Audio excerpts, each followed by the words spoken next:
What if I told you that 300 years before the Void Century, Emu was actually considered to be a hero of all things, even to the point where his name and his heroics were actually carved into the Poneglyphs themselves, and that you completely missed this hidden secret that was under your noses this entire time. And I know it may seem hard to believe, but by the end of the video you will have a much better understanding of what Emu's backstory might have possibly been. Because if you look back in chapter 203 of One Piece, right, when Nico Robin reads the Poneglyphs, she reads, in the year 325, which by the way takes place 300 years before the start of the Void Century, Mamudin was the great hero of Oltea. And if you were paying attention, you'd instantly notice the Mu in the hero's name, Mamudin. Emu, Mamudin. And we know that Emu often refers to himself as just Mu. You know, Mu's world is not complete. The word Mu holds a lot of weight in One Piece, and knowing the type of writer Oda is, why would he just leave something like this randomly? Surely this has some meaning to it, especially if this was a chapter when Nico Robin first ever read the Poneglyphs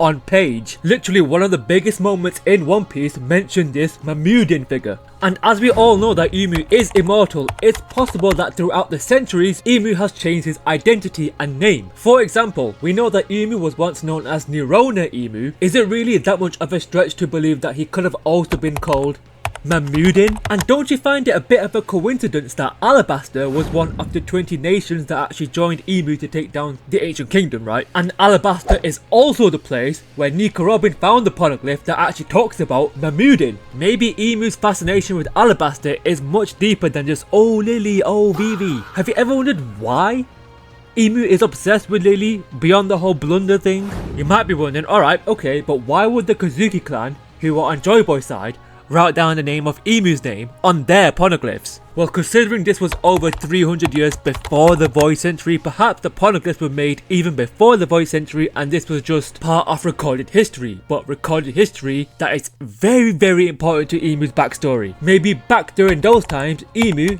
and countries with ties to Joyboy were actually on good terms. That's why Emu knows so much about the will of D. And despite how evil he is today, he still at the end of the day managed to get 20 kings on his side. However, when the ancient kingdom got access to advanced technology, whilst Emu's kingdom of Oltea was actually deprived of those things, Emu and the 20 kings had no choice but to fight back against the greedy ancient kingdom who refused to share their advanced technology. Since Dr. Vegapunk did say that he wasn't sure who was in the right and who was in the wrong. We know that resources is a very important thing in One Piece. Luffy said that he wanted to create a world where all of his friends could eat. He didn't want to leave Wano until everyone could eat as much as they wanted. With this heavy emphasis on resources, could this be the reason of the Void Century War? Was Emu actually valid in his reasons? Considering Emu could have been the hero of Oltea, Mamudin, maybe his kingdom Oltea was destroyed by one of the ancient weapons held by the ancient kingdom.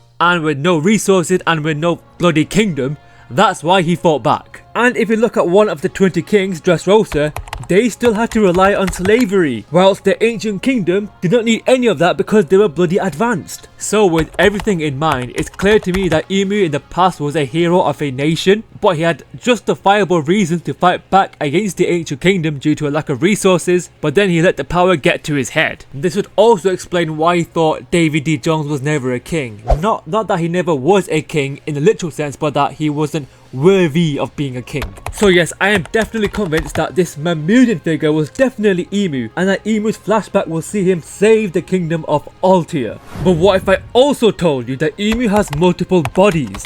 Check out this video to see how and why, and I will see you there.